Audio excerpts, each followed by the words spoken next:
اور اس واقعے کے چند دنوں بعد کہا آپ نے، جب بھارت نے ایک میزائل پاکستان پر داغا اور بہت سوچ سمجھ کر داغا، آپ کو پھر بھی بھارت کی جو ہے فورن پالیسی وہ بہت آزاد لگی. آپ وہی ہیں جو مودی کی واپس آنے کی دعائیں کرتے رہے، اور آج آپ ہمیں ایبسلیوٹلی ناٹ کا بھاشن دے رہے ہیں.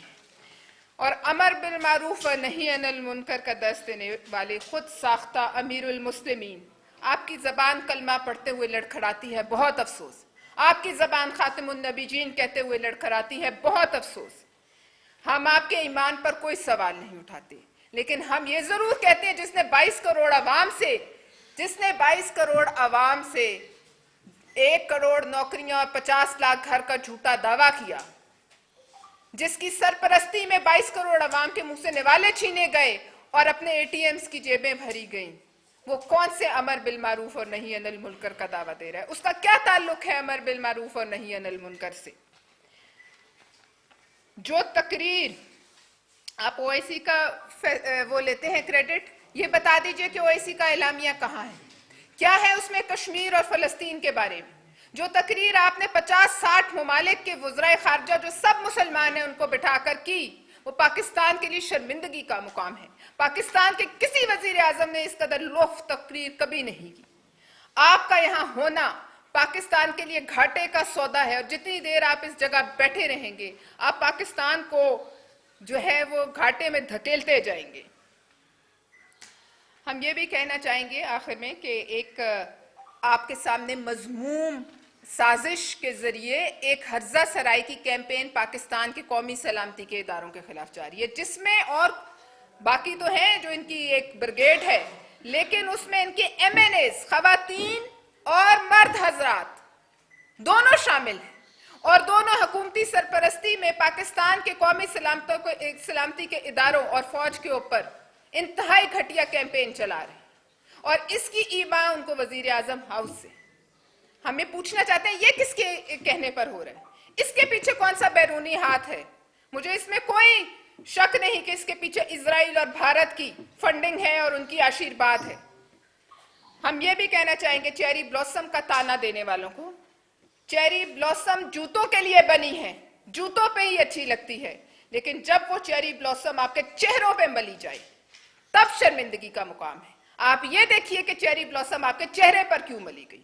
بہت شکریہ. اور میری کولیگ اب سینیٹر روبینہ خالد صاحب آپ سے بات کریں.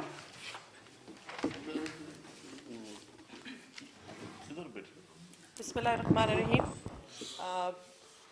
سینیٹر پلوشا کی بہت مفصل باتوں کے بعد کوئی گنجائش تو نہیں رہتی، لیکن کچھ باتیں ہیں جو میں آپ کے توسط سے عوام تک پہنچانا چاہتی ہوں، اور ہم چاہتے ہیں کہ آپ اس بات کو آگے بڑھائیں کہ ملک اس وقت ایک اتنے خطرناک دوراہے پہ کھڑا ہے، اور اس دوراہے پہ لانے والا اور کوئی نہیں، وہ ملک کا سب سے بڑا اعلیٰ منصب رکھنے والا ہمارا وزیر اعظم، جن کو وزیر اعظم کے دفتر میں دیکھتے ہوئے بھی ہمارے لیے ایک بہت میں سمجھتی ہوں شرمندگی ہے کہ ایک ایسا شخص جس کی کوئی کریڈیبلٹی نہیں ہے، جس کی بات کرنے کا جو طریقہ ہے وہ آپ جب سنیں تو آپ کا سر جو ہے وہ شرم سے جھک جاتا ہے، وہ ہمارے اس منصب پہ فائز ہے اور یا فائز کرایا گیا ہے. میں چونکہ میرا تعلق خیبر پختونخوا سے ہے تو میں اس کے پیرائے میں آپ سے بات کروں گی کہ اس وقت وزیر اعظم کو سوجی ہے 10 لاکھ کا اجتماع کرنے کی. یہ دنیا میں واحد ملک ہوگا اور وزیر اعظم ہوگا میں سمجھتی ہوں کہ جس نے اپنے ہی دور حکومت میں جلسہ اور جلوس وہ بھی پارلیمان کے نزدیک کرنے کی، پہلے تو ڈی چوک میں کرنا چاہ رہے تھے، شاید اجازت نہیں ملی یا جو بھی وجہ تھی اس کے لیے، تو یہ ایک انوکھا، ہم نے سنا تھا کہ انوکھا لاڈلا کھیلن کو مانگے چاند، تو واقعی انہوں نے کر دکھایا ہے کہ یہ انوکھے لاڈلے ہیں. لیکن افسوس کہ لگتا ہے کہ اب وہ لاڈلا پن جو ہے وہ ختم ہوتا جا رہا ہے، لیکن وہ اپنا وہ پرانا جو لاڈلا پن ہے اس کو ابھی بھی کوشش کر رہے ہیں کہ کسی طریقے سے وہ اس طریقے سے اس کو چلا سکیں. تو میں آپ کو کیونکہ بات جو ہے بہت سیریس ہے، وہ امن و امان کی بات ہے. پلوا شاہ نے بالکل آپ کو ٹھیک کہا، لیکن چونکہ خیبر پختونخوا کی پہرائی سے میں نے آپ سے کہا کہ میں بات کروں گی خیبر پختونخوا اور ہمارے ٹرائبل ایریاز، کیونکہ ہم اس وقت آپ کو پتہ ہے کہ وہ ضم ہو چکے ہیں سارے علاقے خیبر پختونخوا میں. جو وہاں پہ سیکیورٹی کی سچویشن ہے, جو وہاں پہ لا اینڈ آرڈر کی سچویشن ہے, ابھی کچھ ہی دن پہلے اتنا بڑا واقعہ ہو گیا جہاں آپ نے دیکھا کہ کئی افراد, درجنوں کے افراد جو ہیں وہ ان کے اوپر خودکش حملہ ہوا اور اس میں وہ لوگ شہید ہوئے. میں امام بارگاہ کی بات کر رہی ہوں جو پشاور کا ابھی پچھلا واقعہ ہے. اتنا افسوسناک واقعہ, اس کی کسی نے کوئی مذمت نہیں کی. وزیر اعظم صاحب نے بہت مناسب شاید نہیں سمجھا کہ وہ وہاں جا کے ان کے زخموں پہ مرہم رکھتے, ان سے کوئی ہمدردی کا اظہار کرتے. ہاں البتہ اس کو انہوں نے یہ ایک بات بنا لی ہے کہ اس کی دھمکی یہ اب دے رہے ہیں. کس کو دے رہے ہیں؟ پارلیمانی جو ہمارے نظام ہے اس کو دے رہے ہیں.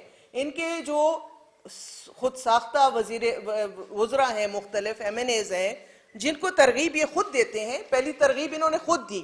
آپ نے دیکھا انہوں نے جلسے میں کہا کہ آپ دیکھیں ایک انڈائریکٹ طریقہ ہوتا ہے, ایک ڈائریکٹ طریقہ ہوتا ہے. اپنا لیڈر جو ہوتا ہے, کسی بھی پارٹی کا لیڈر جو ہوتا ہے, وہ اپنی باتوں سے لوگوں کو جو ہے وہ بتاتا ہے کہ آگے راستہ کیا ہے. انہوں نے کہا کہ آپ کے بچوں سے کوئی شادی نہیں کرے گا, آپ کے بچوں کو اسکول میں جو ہے ہراس کیا جائے گا, آپ کو جو ہے لوگ جو ہیں آپ کا مذاق اڑائیں گے. یہ ایک طرح کی ترغیب تھی کہ آپ جائیں اور جا کے جو لوگ میرے ساتھ متفق نہیں ہے اس وقت پہ, ان کے ساتھ اس طرح سے سلوک کیا جائے. سونے پہ سہاگا جو ہے ان کے وزراء پشاور کے واقعے کو مد نظر رکھتے ہوئے میں آپ کی توجہ اس طرف دلانا چاہتی ہوں کہ ابھی ان کے کفن میلے نہیں ہوئے اور ان کے وزراء کیا فرماتے ہیں کہ ہمارا بس چلے تو ہم خودکش بمبار بنے اور جا کے پارلیمنٹ کو اڑائیں اور پارلیمنٹ کے اندر جو بیٹھے ہوئے ہیں لوگ ان کو اڑا دیں. تو آپ ان کی ذہنیت کا اسی سے اندازہ لگا لیں کہ یہ اگر بس نہیں چلتا آخر میں اور کوئی طریقہ کار رہ نہیں گیا. بھائی پارلیمان ہے, آپ آئیں, اس میں اپنا جس طرح ہمارے چیئرمین بلاول بھٹو صاحب نے کہا تھا کہ 10 لاکھ کا جلسہ کرنے کی کوئی ضرورت نہیں ہے. آپ اپنے نمبر جو ہیں ایم این ایز کے وہ لے آئیں, پارلیمان میں بٹھا دیں اور دکھا دیں کہ جی یہ ہمارے نمبر سے آپ کا ووٹ آف نو کانفیڈنس جو ہے وہ رد کیا جاتا ہے. یہ آپ سے ہو نہیں سکتا. اور آپ چلے ہیں 10 لاکھ لوگ لے کے اسلام آباد لانے کے. وزیر داخلہ بھی جب جیسے کہ پلوت شاہ نے کہا, جب وہ ادھر یہ 4 دن لگیں گے ان کو ادھر یہ جو لے کر آ رہے ہیں ریلی ہے واٹ ایور, تو جو ملک کی جو صورتحال ہے, وزیر داخلہ کا کام نہیں ہے کہ وہ ریلیاں نکالے. وزیر داخلہ کا کام یہ نہیں ہے کہ وہ جلوس کی قیادت کر کے آئے.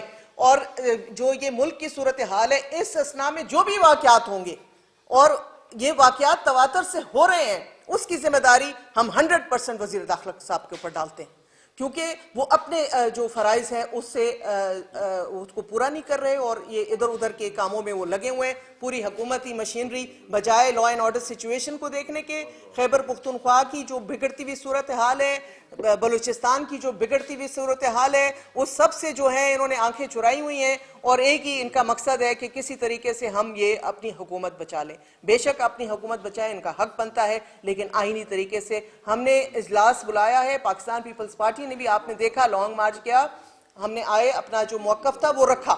ہر ایک پارٹی کو یہ حق حاصل ہے کہ وہ موقف رکھے, لیکن حکومتی اراکین کا اس طریقے سے لوگوں کی جو ہے تذلیل کرنا, اس طریقے سے آ کے ٹی وی پہ آ کے جس قسم کی زبان استعمال کی جاتی ہے اس کی ہم مذمت کرتے ہیں. اور ہم اپیل کرتے ہیں پاکستان کی عوام سے کہ یہ شخص جو ہے اور یہ ان کے ساتھ جتنی ٹیم ہے یہ اپنے ہوش و حواس کھو بیٹھی ہے, اور ان کی جو باتیں ہیں, اور خاص کر جو میڈیا سے میری درخواست ہوگی کہ یہ جو ہم دکھا رہے ہیں ٹی وی پہ, نہ اس پہ ہنسنا آتا ہے نہ رونا آتا ہے کہ یہ کیا بول رہے ہیں, ملک کی کیا حالت ہے, آپ کی سرحدوں کی کیا حالت ہے, اور آپ کی جو باتیں ہیں وہ کس قسم کی ہیں.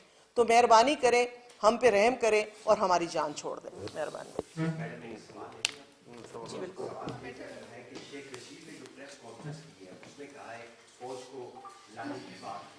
انہوں نے کہا ہے کہ مارشل لا کی ضرورت پڑی تو فوج خود آ جائے گی, اور پھر انہوں نے پریس کانفرنس میں کہا ہے, اور پھر انہوں نے کہا ہے کہ ڈی جی ایف آئی اے کو کہا ہے کہ فوج کے خلاف بات کرنے والوں کو بھی کھا دیا جائے.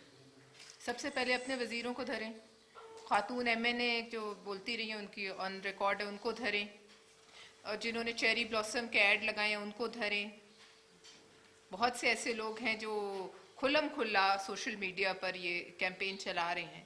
اور وزیر داخلہ کے پاس وہ تمام ایجنسیز ہیں جو یہاں تک FIA اور دیگر ایجنسیز جو ان کو ان اکاؤنٹس کا کھورا کہاں سے ملتا ہے وہ پتہ لگا سکتی ہیں, ان کو دھریں. اور جہاں تک مارشل لاء کی بات ہے, اب ان کا یہی جو ہے منصوبہ ہے کہ ایسے ماحول پیدا کریں کہ اگر جو ہے خود ڈوبے ہیں تو پورے ملک کو ساتھ لے کر ڈوب جائیں. اور سب سے پہلے جی جنہوں نے کہا ہے کہ نیوٹرل جانور ہوتے ہیں ان کو ہاں ان کو بھی دھریں. اچھا میڈم, یہ میرا سوال ہے کہ ابھی انہوں نے وزیر داخلہ نے کہا ہے کہ جہاں عبد الکریم آپ کا پیپل پارٹی کا جو MLA ہے اس کو آتے ہی گرفتار کر لیں گے, اس کی تو ضمانت ہو چکی ہے, تو آپ کیا کہتی ہیں اس بارے میں؟ دیکھیے وہ ضمانت اسے سندھ ہائی کورٹ نے دی ہے, اور مجھے نہیں علم کہ وزیر داخلہ صاحب جو ہیں وہ اس ملک کی عدلیہ سے بھی بالا تر کوئی اور قانون جو ہے وہ لاگو کرنا چاہتے ہیں تو دیکھی جائے گی. اس کا جو اگر وہ ملزم ہے جہاں تک جس جرم میں وہ فیصلہ جو ہے عدالت نے کرنا ہے, اگر وہ ثابت ہو گیا تو ظاہر ہے ان کو سزا ملے گی. دیکھیں جی یہ اپنے ہوش و آواز کھو بیٹھے ہیں. اگر آپ دیکھیں تو ابھی ایک دو دن سے ان کے وزراء جو نور مقدم کیس کا جو فیصلہ آیا ہے وہ بھی اس کی بھی کریڈٹ خود لے رہے ہیں, کہہ رہے ہیں کہ جی یہ چونکہ ہم نے اتنی بہترین پالیسی بنائی ہے تو اس وجہ سے یہ فیصلہ آیا ہے. تو یہ بتائیں کہ کیا جو ملک کے ادارے ہیں ان کے احکامات پہ چلتے ہیں, ہماری عدلیہ جو ہے وہ ان کے دیے ہوئے احکامات پہ چلتی ہے, تو یہ بوکھلاہٹ کا شکار ہیں اور اسی بوکھلاہٹ میں اس طرح کے الٹے سیدھے بیانات ہیں. یہ بتائیے گا کہ ہم سن رہے ہیں اپوزیشن یعنی حکومت کی طرف سے کہ وہ یعنی ان کا تاثر دیا جا رہا ہے کہ بہت سے اپوزیشن کے ارکان جو ہے ووٹ والے دن کسی کو کورونا ہو جائے گا, کیا ہو جائے گا, وہی غائب ہوں گے. تو اس حوالے سے کیا کہتے ہیں, کتنے آپ کو اپنے جتنے اپوزیشن ہے پوری کتنا اعتماد ہے اپنے لوگوں کا؟ یہ نہ کہ سرپرائز جو خان سے بار بار کہہ رہے ہیں یہ سرپرائز اپوزیشن کے ارکان کو توڑنے والا نہ ہو. ایک یہ سب فراڈ ہے جو یہ پہلے دن سے کرتے ہیں, جو 50 لاکھ گھر اور 1 کروڑ وہی اتنا بڑا فراڈ تھا. یہ ہر بات فراڈ ہے, اور اگر کرونا ہوگا تو دیکھی جائے گی. فی الحال تو ہمارے بندے سب کے سامنے ہیں. یہ تو اپنے کرونا والے ممبر کو بھی سینٹ میں لے آئے تھے ووٹ کے لیے, لہٰذا یہ بے وقوف بنانے والی باتیں اور سائیکولوجیکل وارفیئر ہے. ویسے ان سب کو اس وقت کسی سائیکائٹرسٹ کی بہت ضرورت ہے. میں پاکستان کے سائیکائٹرسٹ کو یہ اپیل کرتی ہوں کہ وہ اپنی خدمات جو ہیں وہ بلا معاوضہ حکومت اور وزراء کو فراہم کریں. یہ بتائیے گا پاکستان کی سیاست میں جو مذہب کا استعمال ہو رہا ہے اس کو کیسے روکا جائے؟ ذوالفقار نے بھٹو کے خلاف 77 میں ایک نظام مصطفیٰ چلی, جب ضیاء الحق نے اقتدار پر قبضہ کر لیا تو نظام مصطفیٰ کی منزل پوری ہو گئی. یہ جو مذہب کا استعمال ہو رہا ہے پاکستان کی سیاست میں, اسے کیسے روکا جائے؟ دیکھیے تو پاکستان کے عوام اتنے بے وقوف نہیں ہے کہ انہیں سمجھ نہ آئے. جو میں نے یہ کہا ہے کہ جو مذہب کا استعمال کرتے ہیں ذرا ان کا تھوڑا سا بیک گراؤنڈ دیکھ لیں. اور دوسری بات یہ کہ ضیاء الحق نے اس ملک میں مذہب کا استعمال کیا اپنے جرائم پہ پردہ ڈالنے کے لیے. یہ موجودہ حکومت اور وزیر اعظم ضیاء الحق کے بھی نمبر کاٹ گئے ہیں, لیکن اب وہ ماحول نہیں ہے کہ مذہب کا استعمال کر کے لوگوں کو خون خرابے پہ اکسائیں. میں یہ کہنا بھول گئی تھی, یہ فساد فی الارض ہے. یہ جو کر رہے ہیں یہ فساد فی الارض ہے. اور یزید نے بھی اسی طرح مذہب کا استعمال کر کے قرآنی آیات پڑھی تھی, تو کیا تاریخ میں وہ کوئی ہیرو ہے؟ اس پر تا قیامت لعنت ہے. اور جو قرآن اور مذہب کا استعمال اور آیتوں کا استعمال اپنے اقتدار کو دوام دینے کے لیے کرتا ہے اس پر بھی اسی طرح لعنت ہے. یہ جو حکومت کے جواب میں PDM نے بھی جلسے کا اعلان کر دیا اور دھرنے کا بھی اعلان کر دیا, کیا آپ لوگ نہیں سمجھتے کہ اس سے کشیدگی اور بڑھے گی اور یہ خطرہ اور بڑھے گا؟ دیکھیے جی پہلی بات تو یہ ہے کہ حکومت کے جواب میں PDM نے جلسہ نہیں کیا. PDM کے جلسے کا پروگرام بہت پرانا ہے. انہوں نے 23 مارچ کو کال دی ہوئی تھی, یہ آپ سب کے علم میں ہے. چونکہ انہوں نے OIC کے پیچھے یہ چھپ گئے اور انہوں نے کہا کہ ملک میں امن و امان کی صورتحال اس وقت, تو PDM نے بڑے اچھے طریقے سے اپنا جو جلسہ ہے وہ اس کو آگے لے گئے. لیکن یہ جلسہ تو انہوں نے اناؤنس کیا ہے, اور یہ کون سی حکومت ہے؟ پہلی حکومت, جیسے میں نے کہا انوکھی حکومت, جو کہ اپنے ہی دور حکومت میں خود ہی اپنے لیے جلسہ کر رہی ہے. پتہ نہیں کس مقصد کے لیے کر رہی ہے, یہ سوال ان سے پوچھا جائے. یہ حکومت کی ذمہ داری ہے امن و امان, اور یہ ان کو چاہیے کہ وہ اپنا جلسہ مؤخر کریں, اور اس کے بعد جب یہ PDM کا جلسہ ہو جائے اس کے بعد جو ان کا دل چاہتا ہے جتنے جلسے یہ کرنا چاہتے ہیں بے شک کریں. اس کا فیصلہ ابھی قیادت کے زیر غور ہے، اگر ہوا تو ضرور کریں. بہت شکریہ.